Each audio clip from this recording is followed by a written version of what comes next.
Halo warga JL, saat ini Kamis 27 Maret 2025, saya sedang berada di kawasan Monas, Jakarta Pusat.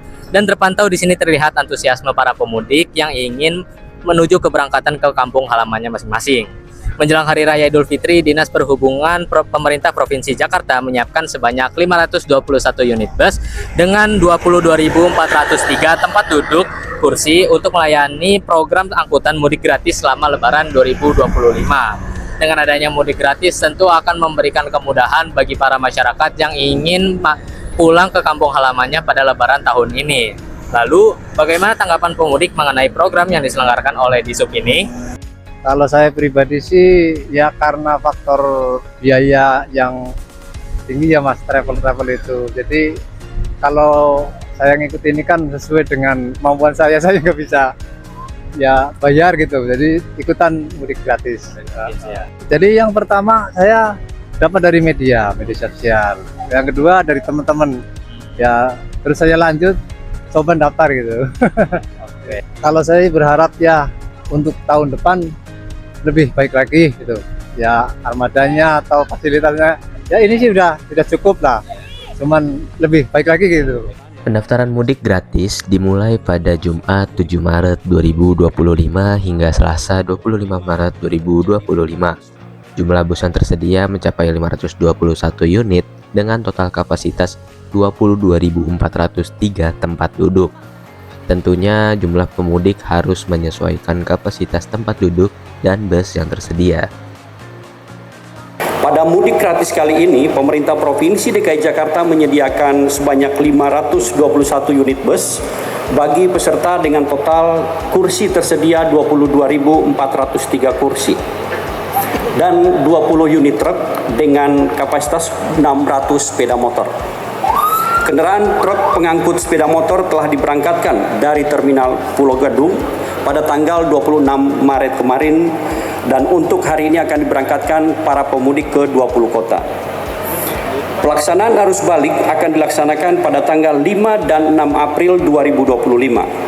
Di mana untuk pelaksanaan arus balik sepeda motor akan dilaksanakan pada tanggal 5 April, sedangkan untuk pemudik akan diberangkatkan pada tanggal 6 April dari terminal di masing-masing kota. Program ini mendapat antusiasme tinggi dari masyarakat, terutama bagi mereka yang ingin mudik tetapi terkendala biaya transportasi. Selain memberikan manfaat ekonomi, langkah ini juga dinilai mendukung kebijakan pemerintah dalam mengurangi kemacetan dan polusi udara selama arus mudik dan balik Lebaran. Dinas Perhubungan Pemerintah Provinsi Jakarta harus memastikan keamanan dan kenyamanan pemudik selama di perjalanan. Kalau runtutan acara itu kita ada pendaftaran di tanggal 7 Maret kemarin.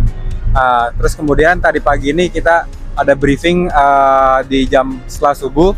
Kemudian tadi open gate itu jam 5. Open gate jam 5, kemudian panitia ini udah mulai harus standby di bis masing-masing. Jadi setelah open gate itu peserta mudik udah bisa masuk dengan kita scan barcode dan juga menuliskan secara manual nicknya. Nanti diverifikasi terus dilihat nih penumpang ini ada berapa, disesuaikan sama data yang muncul di spreadsheet kita. Terus kalau untuk ketentuan bus, kemungkinan dari jumlah peserta yang daftar mau tujuannya kemana. Terus juga kalau untuk pemenuhan kuota bus berangkat ini paling kita untuk di Malang sendiri di depan ini ada 2 untuk seremoni.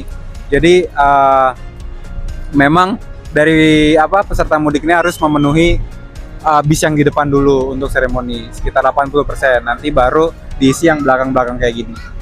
Mungkin ya kan kita lihat juga lah dari kota mana yang setidaknya banyak pemudiknya. Contoh di Solo itu ada 51 bis. Kalau misalkan kayak kita kan Malang, nah jadi kita lihat dulu nih pemudik mana nih yang banyak lah istilahnya pengen kemananya segala macam. Ya contohnya Solo itu 51 kayak gitu sih paling Mas.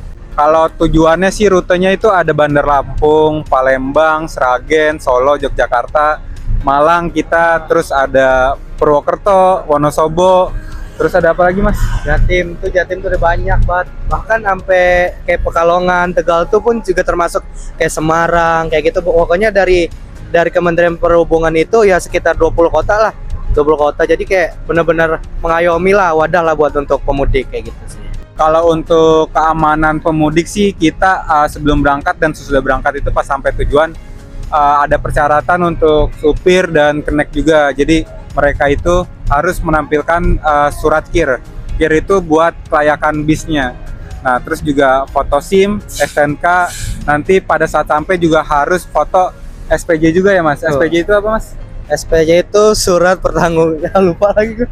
Surat Perizinan jalan, surat izin jalan. Jadi pada saat sampai tujuan, supir minta ke disub yang di lokasi untuk distempel SPJ tersebut, baru diserahkan ke panitia. Kurang lebih seperti itu. Di sisi lain, banyaknya unit bus yang disediakan di sub untuk mudik gratis memengaruhi aktivitas profesi pengendara bus. Jumlah pemudik yang melonjak menjelang Lebaran mengharuskan pengendara bus untuk bekerja lebih ekstra daripada biasanya. Tidak hanya itu, pengendara bus juga dihadapi dengan tantangan tersendiri, seperti kondisi lalu lintas yang cenderung tidak dapat diprediksi menjelang Lebaran nanti. Dari kita uang jalan sama tenaga juga beda, ya di jalan juga beda. Ya. Selain kemacetan nggak ada loh, cuma kemacetan ada itu rintangannya. Dipermudah aja lah biar masyarakat yang mau pulang gratis itu bisa ke bawah semua, dan kita sebagai dari PO-PO lain bisa kebagian rezeki gitu. Untuk bisa mengikuti program mudik gratis, pemudik cukup membawa kelengkapan identitas sebagai keperluan syarat pendaftaran, yakni berupa kartu keluarga atau KTP, e-tiket, serta barang bawaan yang diperlukan. Melihat maraknya antusias pemudik terhadap program ini, semoga banyak masyarakat yang terbantu untuk pulang ke kampung halamannya pada Lebaran kali ini. Nah, kira-kira warga Jaya lebih memilih untuk mudik ke kampung halamannya atau berdiam diri di rumah? Saya Alfa Salam Muhammad melaporkan untuk Jurnal Liberta.